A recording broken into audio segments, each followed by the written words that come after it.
Vamos a hablar en el día de hoy de las pruebas que acorralaron a Jonathan Andic, el hijo de Isaac Andic, el dueño de Mango, por la muerte de este en ese sendero de Montserrat, muy cerca de Barcelona. Es verdad que el móvil desaparecido del único investigado fue algo bastante llamativo para los Mossos d'Esquadra, cambios de testamento y una supuesta mala relación que subraya el auto judicial. No es que lo digamos nosotros, no es que lo digan los medios de comunicación, sino que el propio auto judicial señala que existía una mala relación entre el padre e el hijo antes de la muerte de Isaac Andic. Vamos a ver todas las pruebas que han recopilado los Mossos d'Esquadra, vamos a enumerarlas todas. Ahora seguiremos viendo más. Ya vimos el otro día que había ese pago de una fianza de 1 millón de euros, pero en el auto que aportaron los Mossos señalaban un cúmulo de indicios contra el señor Jonathan Andic que apuntaban a su presunta culpabilidad. Hablamos de 3 visitas previas a la montaña de Montserrat de la semana de la caída, un móvil desaparecido en extrañas circunstancias, un resbalón improbable y luego un cambio de testamento. Hablábamos al inicio de un supuesto accidente y ahora se habla de un presunto homicidio. De hijo a padre. Es tremendo esto, pero es la realidad que tenemos en torno a este caso. El auto subraya mala relación entre ambos, diciendo que había una existencia de un posible móvil económico, una planificación y estudio previo del lugar y un intento de crear una situación y circunstancias concretas lo más discretas posibles para acabar con la vida de su propio padre. Bueno, el primero de los indicios obviamente son las supuestas contradicciones que tuvo Jonathan Andic entre las dos declaraciones que prestó inicialmente ante los Mossos d'Esquadra, primero el mismo día 14 de diciembre y luego después el día 31. Decían que inicialmente explicó que caminaba 4 o 5 metros por delante de su padre, pero este se paró a tomar unas fotografías con su teléfono móvil, que él entonces no tenía a la vista, que él en aquel entonces no tenía a la vista y mientras caminaba escuchó unas piedras caer, se giró y vio un cuerpo rodando entre los matorrales, que escuchó un fuerte golpe y un gemido de dolor de su padre. Pero en la segunda declaración aseguró que vio a su padre usar el teléfono móvil solo al inicio de la ruta. Un análisis del móvil de Isaac Andic constató que solo hizo un vídeo y tomó una fotografía al inicio de la misma y que no lo volvió a utilizar. Asimismo, vemos que la autopsia también constata que llevaba en el bolsillo justo en el momento de caer el teléfono móvil. Entonces es poco probable, si iban caminando juntos, que no lo viese caer. Esto es lo que sostiene el auto de prisión, según las pruebas que hay. Otro punto clave más es si Jonathan Andic realizó antes la ruta. Dicen que sí, en su declaración aseguró que había hecho un recorrido unas 2 semanas antes, pero también la localización del vehículo confirmó que el hijo del fundador de Mango estuvo en la montaña de Montserrat 3 veces. Antes de la misma semana en la que cae su padre, estuvo los días 7, 8 y 10 de diciembre y la caída de Isaac Andic fue el día 14. Obviamente todo esto hace pensar en una posible planificación del presunto homicidio y es que días 7, 8, 10 de diciembre para ver todo esto, para ver ese sendero, una zona en la que supuestamente van hasta escuelas con niños para pasear por ahí, cosa bastante extraña, ¿no? Jonathan Andic también contó que la relación entre el padre y él era bastante buena, negó cualquier desavenencia profesional, personal o familiar derivada de un intento fallido del padre de dejar la empresa en sus manos ya en el año 2015, pero los Mossos d'Esquadra han reunido varios testigos que aseguran que había una crisis total entre ambos debido a ese conflicto. Un conflicto que además el auto judicial refiere una manipulación emocional de Jonathan Andic hacia su padre para conseguir varios objetivos económicos. Afirman que había verbalizado en sus escritos sentir odio, rencor, ideas de muerte e incluso culpabilizar de esta situación a su padre. Bueno, en segundo lugar, los informes técnicos de los Mossos d'Esquadra señalan que existe un resbalón redondeado en amarillo justo en el lugar de la caída que consideran que necesitaría una acción de refregado con la suela de las bambas del finado, que se llevase a cabo como mínimo por 4 veces en los 2 sentidos, de delante hacia atrás, para que la pisada se marcase de aquella manera. Bueno, los agentes de la unidad de montaña consideran que debía hacerse de forma deliberada, ejerciendo una presión en el suelo, que no se podía marcar de forma fortuita, y asimismo insistían en que el camino no presentaba ninguna dificultad ni requería de calzado específico, que solo era una exposición de caída en el punto concreto donde se producían los hechos, y insistían en que Jonathan pudo ver sin género de dudas aquella caída porque la visibilidad era muy buena y caminaban a 3 o 4 metros de distancia. Es cierto que como tercer elemento el auto destaca las distintas versiones del hijo en Montserrat el día de la caída, en la primera llamada de emergencias, y es que Jonathan manifiesta al teleoperador del sistema de emergencias médicas que creía que su padre se habría caído por un barranco. Y en la siguiente, cuando habla con la enfermera, modifica la versión y le manifiesta que él iba adelantado y de repente había oído ruido de piedras y que cuando se había girado lo había visto gritar y caerse. Bueno, ante los Mossos de Escuadra afirmó que estaba andando por delante de su padre, vio el cuerpo rodando entre los matorrales y escuchó un fuerte golpe y un gemido de dolor, como antes habíamos mencionado. De hecho, los propios Mossos también expresan bastantes dudas ante cambios de teléfono móvil de Jonathan, que llevó justo a cabo el día 25 de marzo de 2025. Tenía un iPhone 14 que cambió por un 16 Pro y borró todo el contenido del antiguo dispositivo, que además perdió en extrañas circunstancias. Dice que fue robado en un viaje relámpago a Ecuador, a la ciudad de Quito. De hecho, las fechas de desaparición de este antiguo móvil coinciden con la información dada por los medios de comunicación de una reapertura del expediente judicial. Para el auto, esto es bastante importante. Señalan que aquí hay un intento de borrado de pruebas, o eso es lo que parece. En sexto lugar, hablamos de que la policía destaca la autopsia hecha al cuerpo de Isaac Andic. Los forenses determinan que la caída es como si se hubiera lanzado por un tobogán con los pies por delante, que no presenta lesiones en las palmas de las manos, que se descarta un resbalón con la piedra o una caída hacia adelante. Y de hecho, por último, se centran en la relación entre padre e hijo, como venimos comentando. Aseguran que del análisis de los mensajes de WhatsApp se demuestra que había una mala relación, que el motivo principal de la mala relación, indica a los Mossos, era una obsesión de Jonathan Andic por el dinero, hasta tal punto de pedirle una herencia en vida a su padre. Algo que Isaac se ve obligado a aceptar para continuar teniendo relación con su hijo. Es una decisión que propicia a una psicóloga que les trataba supuestamente. Y asimismo explican que Jonathan supo a mediados de 2024 de la intención de su padre de cambiar el testamento, creando una fundación para ayudar a las personas necesitadas. Es en este momento cuando se produce un cambio notable en la actitud de Jonathan, según los Mossos de Escuadra, que pretenden reconciliarse y reconoce que su actitud con el dinero no es la correcta. El padre añade un intento de reconciliarse con su hijo y acepta la excursión a Montserrat, que le propone para hablar los dos solos. El hijo apunta a la policía que no había llegado a constituir la fundación que deseaba ver su padre en aquel momento.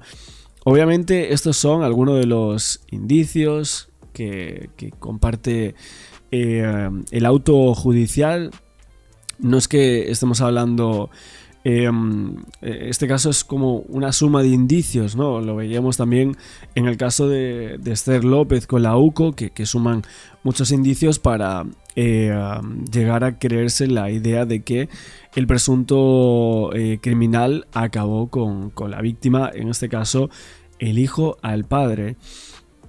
La verdad que es cierto que podemos decir que no hay nada sólido como tal, esto vamos a decirlo claramente. O sea, los abogados van a poder hacer aquí muchas cosas, vamos a decir. Y bueno, vamos a seguir viendo qué es lo que dicen los medios de comunicación, las televisiones. Hemos comentado los 7 indicios que apunta este auto judicial, pero hay mucho más. que finalmente tomará la jueza. Esta vez, como decimos, no ha sido una declaración, ha sido una detención. Hemos visto a Jonathan Andic llegar esposado y escoltado por los Mossos d'Esquadra, y aquí ahora mismo hay mucha tensión porque la situación es la siguiente. En el interior de este juzgado se encuentra la jueza redactando, como decimos, ese auto y tomando la decisión. Al fondo, a la derecha, es por donde se han vuelto a llevar después de tomar declaración a Jonathan Andic, y estamos a la espera de que ocurra o que el abogado salga para informarle cuál es la decisión que toma la jueza, o que lo volvamos a poder ver desfilar por aquí presuntamente esposado, para conocer cuál es finalmente esa decisión. Lo que sí sabemos es lo que opina hasta el momento la familia, que en ese comunicado decía que se encuentran tranquilos, que él está colaborando en todo momento con la justicia y que dicen que no van a encontrar ninguna prueba. Mientras tanto, aquí muy pendientes de finalmente lo que decida, porque como decías, la Fiscalía solicita prisión eludible bajo una fianza de 1 millón de euros, la retirada del pasaporte y que no salga del territorio nacional. Muy pendientes, Joaquín. Gracias, Cristina. Quien esta mañana daba la primicia es nuestra compañera de La Vanguardia, Maika Navarro. Hola, Maika, buenas tardes. Hay secreto de sumario, pero ¿qué habría de nuevo en la investigación que haya precipitado 1 año y medio después la detención de Jonathan Andic? Bueno, lo que hay es verdad que ya buenas tardes, Joaquín. Es verdad que el secreto se ha levantado justo después de su detención. Lo desconocemos, pero lo que sí sabemos que hay es que los investigadores durante este año y medio no han encontrado nada que les haga pensar lo que sospechan desde el principio, y es que, bueno, que Jonathan Andic tuvo que ver en la muerte de su padre. Y por tanto, como la acusación es de ese calibre, con penas que van asociadas de más de 10 años de prisión, entienden que a cualquier persona, se apellide como se apellide, cuando a ti te están acusando de un delito tan grave como es por un homicidio, pues tienes que ir detenido. O sea que no es tanto que hay encontrado de nuevo. Es verdad que han tenido el teléfono, se ha solicitado infinidad de informes muy técnicos de posicionamiento. Incluso recuerdas aquel primer teléfono que Jonathan entregó, que aseguró que no era el que llevaba el día del accidente, de lo que él entiende que ha sido un accidente. Siempre ha declarado que fue un accidente. Pues ha intentado recuperar antiguos mensajes. Es decir, yo creo que no tardaremos mucho en saber qué más han podido reunir los Mossos. Vamos a hablar de lo que no es nuevo y que ha colocado a Jonathan Andic en el punto de mira de los investigadores. Para empezar, parece ser que hubo contradicciones en sus declaraciones. ¿Eso es así? Bueno, si recuerdas, siempre dijimos, la primera declaración, Joaquín, fue la misma tarde de la muerte del padre. Y es verdad que siempre se dijo que había estado realizada bajo los efectos emocionales complicados. Meses después, estado de shock. Meses después es citado nuevamente a declarar como testigo en dependencias policiales de Martorell. Ahí es una declaración larga de casi 4 horas, ya está acompañado de Cristóbal Martel. Y Mossos, lo poco que pudimos entrever y lo poco que supimos es que, bueno, que había entrado en algunas contradicciones sobre elementos que los policías le ponían sobre la mesa, vaguedades en donde había dejado el coche, vaguedades en las veces que había acudido anteriormente a hacer ese tramo del camino, si ese tramo del camino en las veces anteriores había sido días anteriores, días mucho más tiempo atrás. El relato de yo caminaba y de pronto... Claro, respecto al teléfono móvil, y si el teléfono móvil le sitúa más cerca de lo que de su padre, de lo que él dijo en un momento. Él afirma que iba caminando unos metros por delante y cuando se giró ya vio a su padre precipitarse. El posicionamiento del teléfono móvil no sabemos si confirma esto o lo desmiente. Lo que sí sabemos por el posicionamiento de su teléfono móvil... Lo raro es que habían dicho que un día antes había ido allí y que de esto se hablaba de planificación, pero no sabíamos que fue hasta 3 veces a ese sitio. Viendo el lugar unas 3 veces para supuestamente andar por allí y él habría sido, ¿no?, la persona que supuestamente le comentó a su padre de hacer esa ruta que él ya había hecho 3 o 4 veces en la anterior semana. Es que él estuvo visitando esa zona varios días o varias veces antes del día de autos. De momento, yo por lo que sí que tengo confirmado es que la defensa ha confirmado que mínimo estuvo una vez anterior, los días anteriores, que hizo ese mismo camino. Él solo. Y que ese día había quedado con su padre para hacer ese paseo, que su padre finalmente no pudo, y que bueno, que ya que estaba allí, hizo el camino, el paseo, la caminata un poco, y que luego regresó. Luego también es verdad que siempre se ha dado otra contradicción, porque tú recuerdas, Joaquín, que en un primer momento siempre dijimos que venían ya de hacer la caminata y que el accidente o que la muerte se produce justo cuando están a punto de recoger el coche. Los posicionamientos del teléfono del padre que Mossos ha tenido desde el primer momento de Isaac Andic, que recuperaron junto al cadáver, marcaba que no había subido hasta arriba y que justo la caminata había empezado. Entonces entendieron que allí había una contradicción. Usted llegó, se iba, acababan de empezar, volvían. Bueno, Maika, ese sería la autopsia, otro de los elementos. Esto lo están resaltando hoy muchos medios de comunicación, nosotros lo contamos ya hace unos meses. Tuvimos aquí al periodista del Español que dio la exclusiva. La autopsia destaca que no hay ninguna herida en las manos de Isaac Andic que revelase que este hombre intentó salvar su vida o asirse a la roca de alguna manera antes de precipitarse al vacío de 150 metros.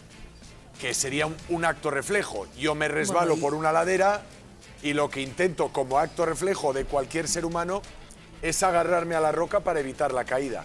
Y parece ser que esas heridas no estaban en las manos del señor Andic. Bueno, según cómo te caigas, según cómo caigas. Porque es verdad que tanto Mossos d'Esquadra como la defensa han hecho muchas reconstrucciones de esa caída, cada uno, porque la defensa también ha trabajado mucho en estos meses haciendo un informe que imagino que presentarán en los próximos días, en la que se solicitará, bueno, las medidas que entiendan, pero también han trabajado y han hecho muchas reconstrucciones, igual que hemos hecho reconstrucciones, y las unidades montañas, depende cómo caigas, si caes por delante, si caes por detrás, si te empujan, si no te empujas, si resbalas, si no resbala. De la autopsia también le hablamos nosotros mucho, también lo contamos ya nosotros, sí. Pero El sí año que te pasado. puedo decir, Joaquín, es que la autopsia no dijo nada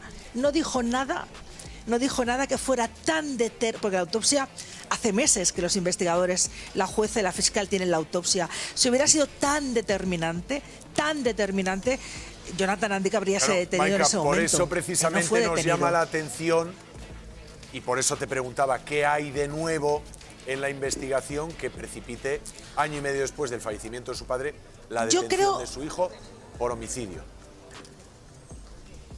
O sencillamente que no han encontrado nada que les impida seguir pensando que Jonathan Andic no dijo la verdad de lo que ocurrió en esa montaña. No sé si te vale la fórmula, No. pero Joaquín, tú y yo mira, lo hemos hablado no han encontrado nada, muchas veces. Allí en esa señor no montaña estaría detenido. estaban... Sí, claro. Es Bueno, tan difícil está demostrar. detenido porque le acusan. Bueno, realmente lo que saca el auto son un cúmulo de indicios, ellos lo dicen así. Aparte me llama mucho la atención el tema de la frase que coloca la jueza, diciendo que Jonathan Andic supuestamente mató a su padre, según ellos, premeditadamente porque tenía una obsesión total por el dinero. O sea, hablabais de que móvil económico no podía ser y todo esto, pues la jueza asegura todo lo contrario. Dice que este señor tenía una obsesión total y todo ante el temor de que su padre cambiara el testamento para destinar parte de la fortuna a una fundación, ¿no? Es tan difícil de demostrar y hasta ahora que tiene la investigación encima de la mesa, que tiene la jueza del 5 de Martorell encima de la mesa para que a este señor se le haya detenido. Esa es la clave por la que todos los periodistas estamos suspirando en estos momentos. ¿Qué es lo que precipita la detención? Yo hoy le preguntaba o una serie de indicios, pero hoy le preguntaba a Egea qué puede haber sido. no sé, le han puesto un micro en el coche, hay unas escuchas, ¿qué hay en la investigación? Yo la información que manejo en este momento, que no contradice ni mucho menos a Maika, es que en el juzgado hay un informe, un atestado final. Un atestado final que incluye, a mí me lo han dicho así, 3 patas del mismo caso. Testimonios, posicionamientos y contradicciones. A lo que hay que sumar una autopsia en la que un forense ha colocado él con su firma y su nombre unas conclusiones. Una caída accidental implica una serie de signos corporales que el padre de Jonathan Andik no tiene. Es así de sencillo. Si tú te caes tal y como describe el único superviviente de la caída lo que ocurre, el forense debería haber encontrado unas cosas que no ha encontrado. Eso no significa que Andik haya propiciado la caída de su padre. El forense dice, si esto ocurre así, yo tengo que encontrar unas cosas. Hay unas imágenes que Maika recordará perfectamente en la que había unos Mossos rapelando en la ladera de esa montaña. Estaban haciendo eso.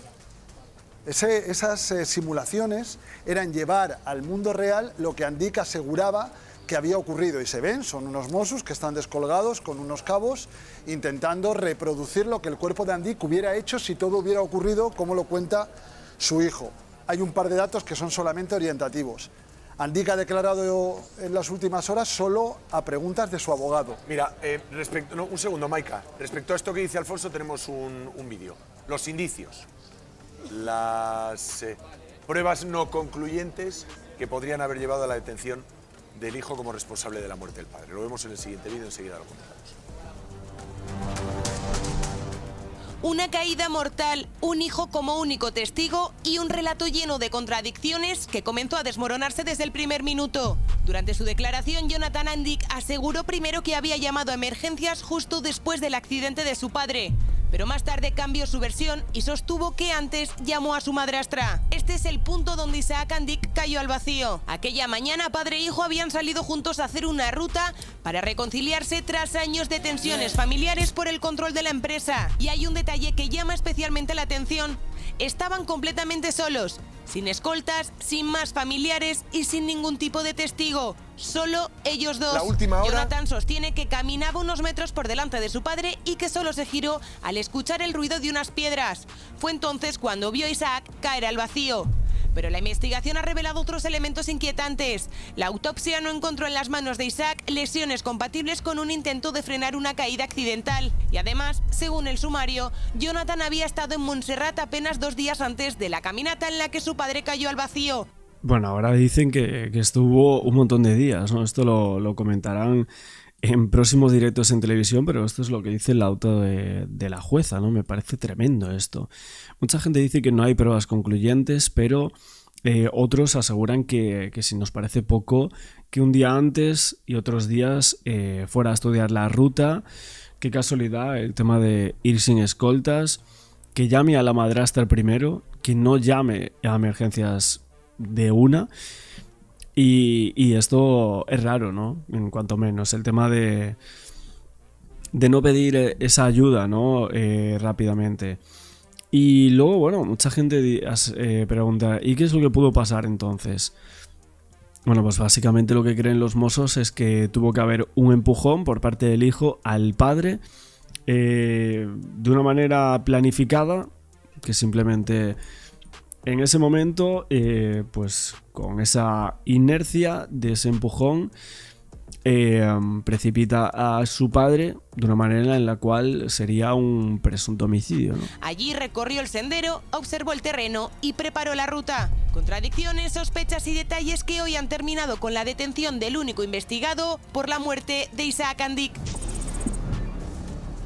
Julio César Aguilar es el periodista del Español con el que hemos hablado en varias ocasiones a lo largo de este año y medio, desde que supimos que había una investigación en marcha por parte de Mossos que tenían sus dudas de que la muerte fuese accidental.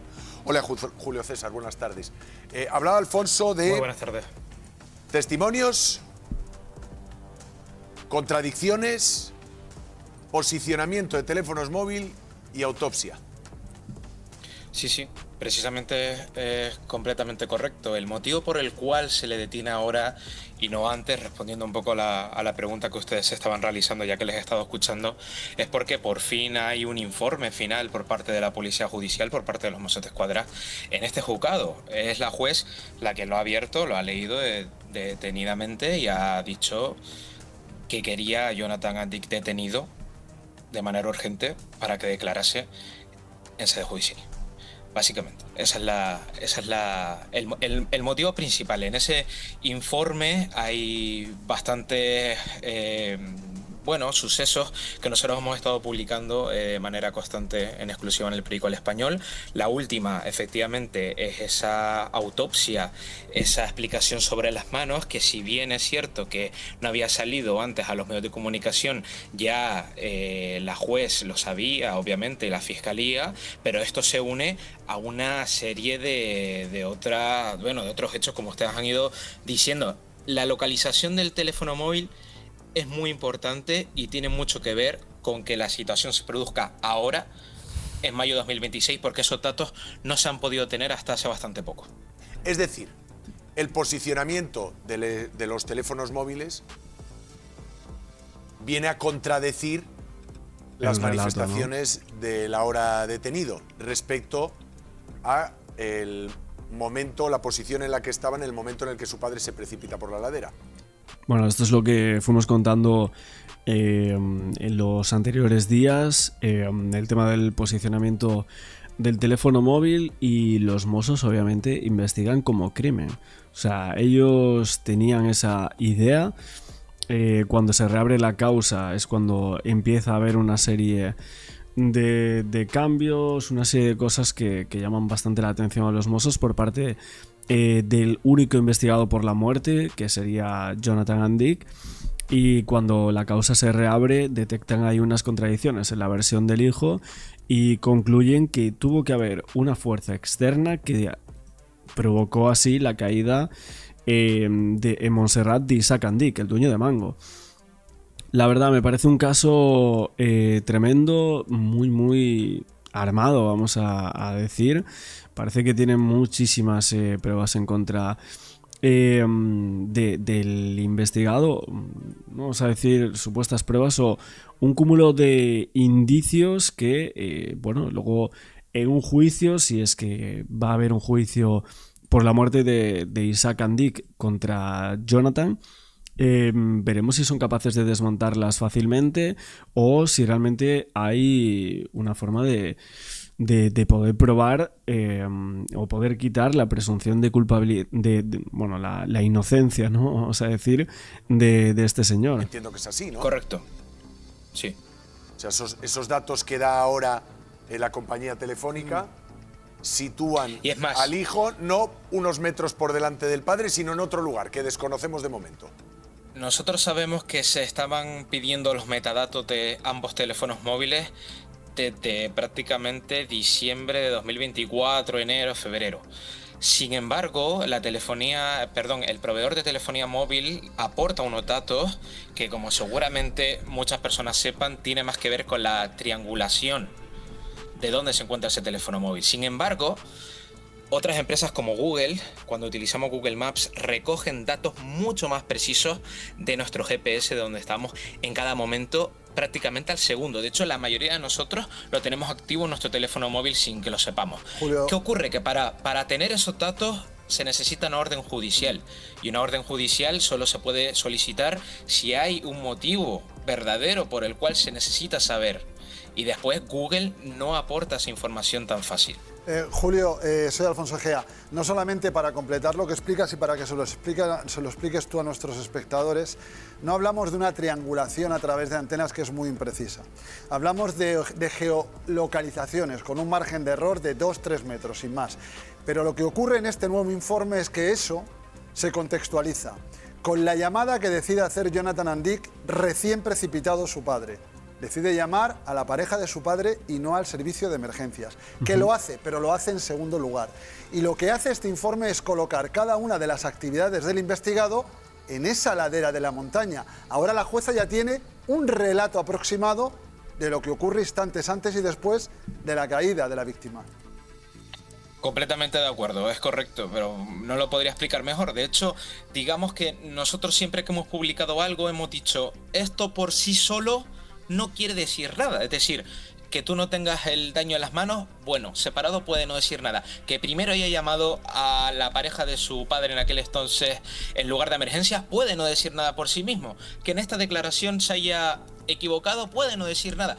Pero en cambio la policía, los Mossos de Escuadra, que por cierto, debo corregir una información que se dice en la entradilla, que en un primer momento esto se investiga como un accidente y nunca como un asesinato, hay un momento en el que dicen, oye, y todo esto, por separado, al final va a terminar encajando en un puzzle determinante. Bueno, pues al final parece que sí, que a los Mossos le encaja todas las supuestas mentiras, el tema de los testigos que hay que enumeran una serie de cosas en torno a un odio de Jonathan Andic al padre, un odio tremendo, ¿no? O sea, habría que preguntar a estos testigos, vamos, supongo que le habrán preguntado, ¿no? ¿Sería Jonathan capaz de matar al padre por la obsesión que tenía por el dinero, etcétera, como se menciona en el auto? Les habrán preguntado todo esto, ¿no?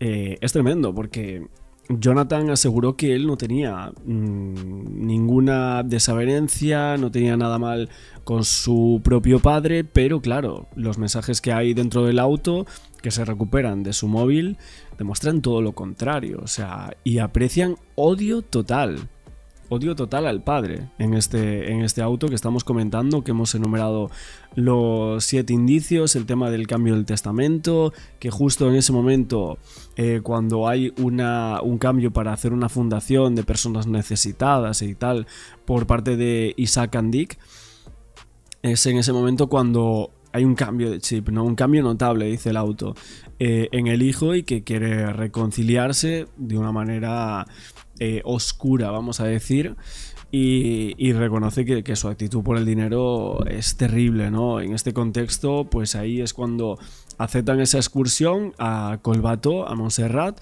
su hijo la propone y Isaac Andic acepta ir. La fundación no se llega a constituir porque era en ese momento cuando se iba a realizar, y entonces vemos cómo no hay fundación, no hay ese cambio de testamento, y Jonathan Andic, pues, entre comillas, para la jueza se sale con la suya, ¿no? Bueno, esta sería una motivación en torno a los hechos y el por qué Jonathan Andic querría supuestamente acabar con la vida de su padre. Mientras el caso continúa bajo secreto de sumario. Tras el fallecimiento de Andic, sus 3 hijos heredaron su patrimonio, una de las fortunas más importantes de España, de unos 4.500 millones de euros, y se repartieron a partes iguales la empresa. Su hijo Jonathan pasó a formar parte del Consejo de Administración y del Comité de Dirección de Mango.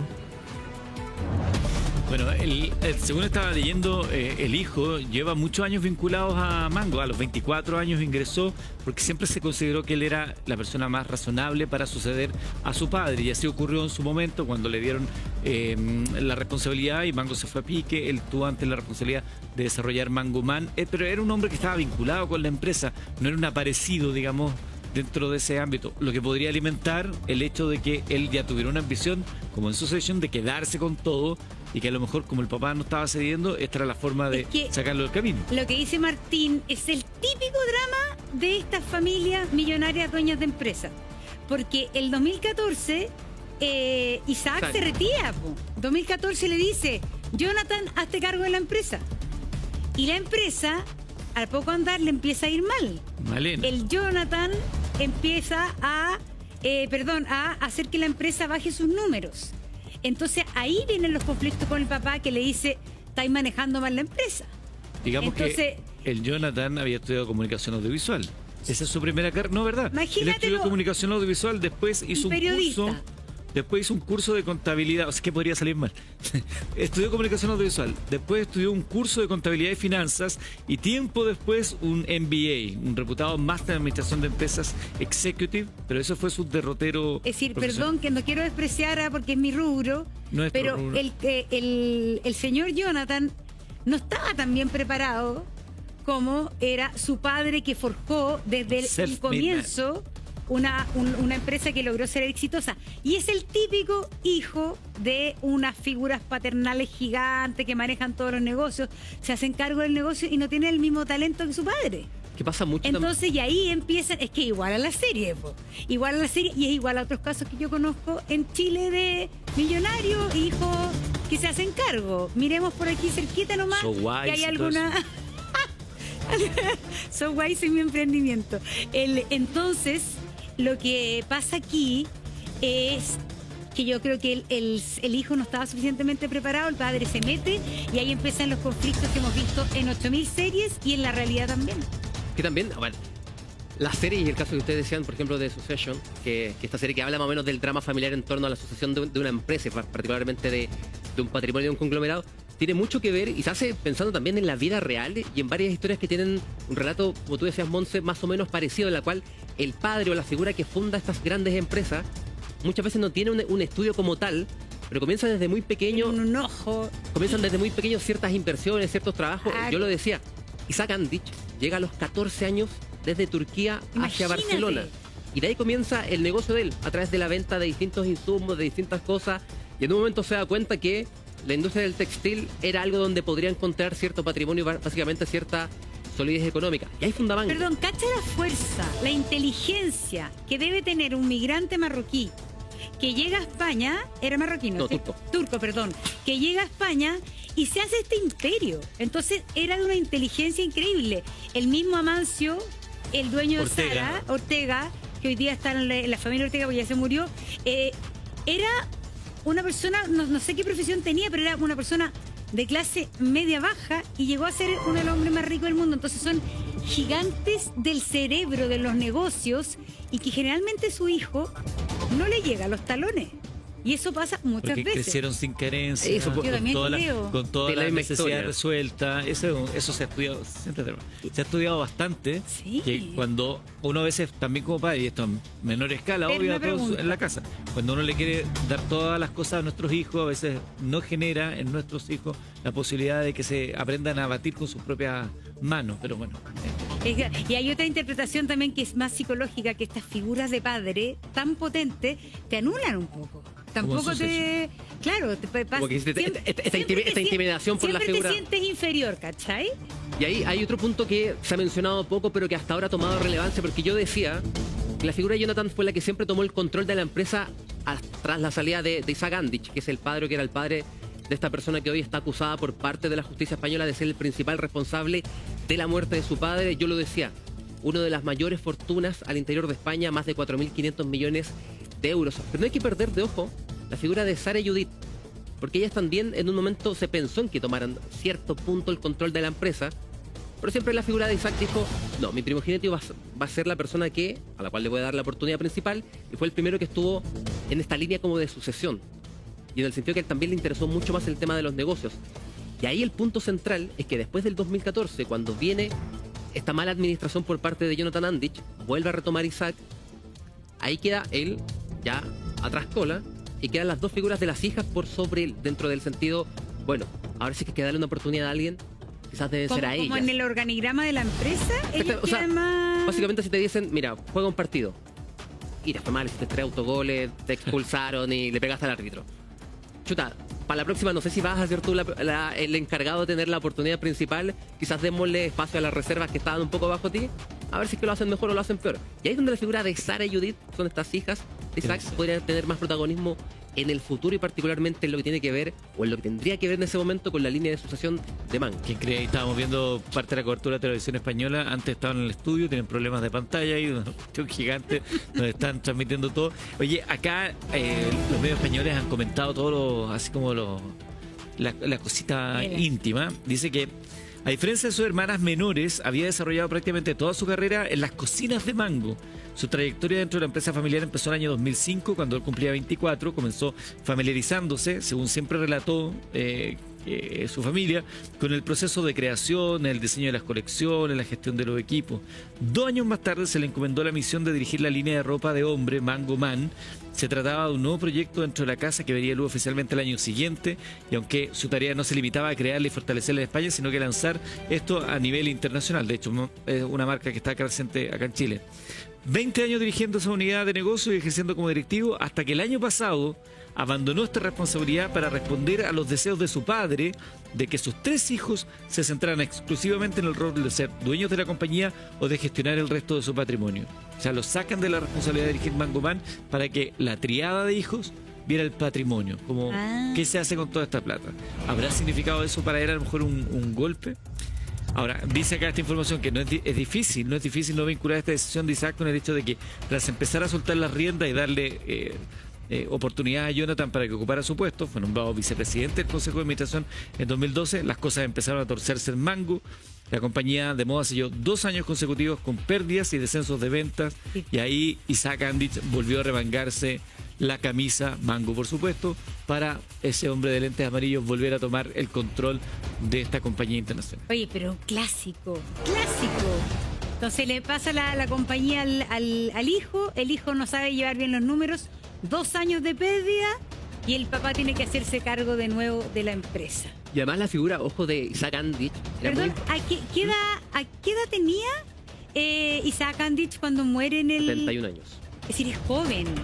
Y se ve una persona súper jovial, capaz de llevar todavía las riendas de su empresa, por lo que uno entiende, ¿no? Y en las imágenes se lo ve una persona súper activa. O sea, va a andar ahí en los cerros. Estaba caminando, claro, excursionando los cerros. Y me imagino que este señor de Jonathan debe haber sido como un personaje importante del jet set español, ¿o no? Sí, pero ahí más importante, después vamos a pasar a mencionar particularmente lo de Jonathan. Isaac Andich era, por ejemplo, la fortuna más grande dentro de Barcelona y Cataluña. Ajá. Yo le decía, era la 5ª fortuna más grande dentro de España como conglomerado familiar, y él particularmente, la figura de él, tenía bastante apoyo o era bastante bien considerado dentro como de la cultura social, también de lo que tiene que ver de la industria textil del país. Y además otro punto que tiene relación con Mango, y tú lo mencionabas ahí también, Eduardo, hace un rato atrás, pero que tiene que ver también con esta lucha de poder incluso al interior del país ibérico por lo que es el control de lo textil, es que justo su mayor competidor, aunque en ciertos momentos juegan en líneas distintas, es Zara. Zara es un grande del conglomerado mundial dentro de los productos. Entonces, piénsalo de esta lógica. Tú como persona, dueño de una empresa que la fundó, que remó desde atrás, se la pasas al hijo. Cuando se la pasas al hijo, quien tienes al lado, como tu competencia más directa, ya es un gigante mundial que se comió todo lo que encontró en el camino. Entonces, ya tenía el desafío del padre, del responder a la lógica también del trabajo del padre, al que la empresa tuviese ganancias, y además, al tratar de superar o de equiparar las ganancias y también el camino que tenía otro monstruo de la industria textil en España, como es el caso de Zara. ¿Te puedo agregar otro nombre para que lo pongamos en la mesa de por qué a lo mejor se podría haber gatillado esto? Tony Ruiz. ¿Quién es Tony Ruiz? Tony Ruiz es el directivo que acaba siendo el sucesor del difunto creador de Mango. Consejero delegado de la empresa, presidente del Consejo de Administración y dueño del 5% de la compañía por deseo expreso del empresario. O sea, él dijo a Tony Ruiz, que me lo traigo para acá, para llevar los destinos de Mango, le vamos a dar, dentro de todas las cosas, un sueldo bueno y todo lo demás, el 5% de la compañía. Tal cual. Jonathan, ahora casado y con un hijo, es vicepresidente de ese mismo órgano y dueño por herencia de una tercera parte de la compañía junto a sus hermanas. Pero es Tony Ruiz quien finalmente termina como el gran sucesor en términos de control de Mango. ¿Podría haber sido ese también? Que te sacan, siendo el hijo, te sacan de eso, dedícate a otras cosas y traen a un tercero. ¿Eso haber afectado en el ego del hijo? Me vuelvo a acordar de eso, Sergio. Es igual, la serie incluso en la línea de sucesión de que traen a un... Quizás estoy haciendo spoiler. 3 hijos. No, bueno, son más, pero era entre los... Pero en un momento te acordás como que ninguno queda en la línea y traen un externo que dura muy poco. Que era uno más pajarito que el otro. Mira, volvamos a la historia. ¿Qué es de Judith y qué es de Zara Andich Rai? Que son las otras 2 hijas también de esta figura que fundó Mango, que creó este patrimonio y básicamente este monstruo de la industria textil, que hoy está en la noticia particularmente porque su hijo, Jonathan Andich, que es la persona que está en la foto de la derecha, en la parte superior, al lado derecho, es el principal culpable, el principal implicado en la muerte de su padre. Todo esto por un hecho que ocurrió en diciembre del 2024, cuando Isaac Andich cae desde un acantilado, pero la investigación por parte de las autoridades españolas y también catalanas lo inculpan a él, al hijo del fundador de Mango, como el principal responsable de ese hecho. Pasemos al caso de Judith Andich Reich, que es la hija de Mediana. Ella estudió, ojo, diseño en Barcelona y con trabajo también desde dentro de Mango en el diseño y desarrollo de colecciones, incluidas por ejemplo líneas premium y sostenibles. Hay notas de prensa y también conversiones de la familia que en 2019 deja este imperio de la industria textil, aunque sigue ligada en torno al patrimonio familiar. Y está la menor, que es Sara Andich Reich. Ella está un poco más alejada, pero tiene relación también con la industria de mangos, pese a que en el testamento de Isaac Andich los tres quedan en partes iguales con el tema del patrimonio. Ella tiene un perfil mucho más bajo, se la ha vinculado a la gestión patrimonial y empresarial de la familia. Tras la muerte de Isaac, medios españoles la han descrito como una de las herederas discretas del grupo, menos expuestas públicamente que Jonathan. Esto nos vuelve a ligar a otro punto. Dentro de la historia incluso personal de cada una de estas personas, Jonathan era sí o sí el que tenía quizás la mayor tribuna o el mayor espacio para hacer la línea de sucesión directa de Isaac. Incluso antes, yo lo planteó antes del 2014, cuando él obviamente toma el control, pero tras los malos resultados de Mango finalmente es sacado por su padre dentro de esta industria y del manejo de ella. Entonces, piénsalo en esta lógica, tú que te formaste, o que en un momento estudiaste una carrera quizás un tanto aparte, pero después de una u otra forma enrelaste el rumbo, empezaste a estudiar con los números, con la administración de empresa, quizás formado por el padre que le dijo, mira, tú vas a ser la persona que va a suceder esto. Fórmate, edúcate, porque vas a tomar el control. Y cuando ya estabas listo, cuando tienes la venia de tu padre, tomas el control a sabiendas que hay toda una responsabilidad, toda una carga dentro de eso, porque además tus hijas no les interesa tanto quizás el tema de llegar al ascenso, sino que están involucradas en otras cosas dentro de la empresa. Lo tomas y cuando llegas al lugar donde tu padre tiene puestos los ojos y la presión también, lo haces mal y tu padre te dice, yo me quería retirar, como ya, sal de acá, vuelvo. Qué tremendo, ¿eh? Porque recordemos, para aquellos que se ven sumando, ahí está viendo usted a padre e hijo. Él, el señor mayor, es el creador de Mango, un hombre que, como contaba Monse, llegó con una mano por delante, otra por detrás y logra crear este gran imperio de la moda. Y su hijo está siendo investigado por un asesinato eventualmente, tras supuestamente haberlo lanzado desde estos escarpados montes en Barcelona. Y el gran tema de fondo, y es lo que ha permitido esta investigación, que todavía hay que darle ahí si es inocente o no, es la posibilidad de que todo esto que hablamos sean tensiones por ambición. Como uno ve en las series de Netflix, de las películas, la ambición por el dinero, por el control, por el ego de ser la persona que continúa con esto que armó tu padre. O sea, la fortuna como una maldición. Y lo que más me impresiona es la planificación.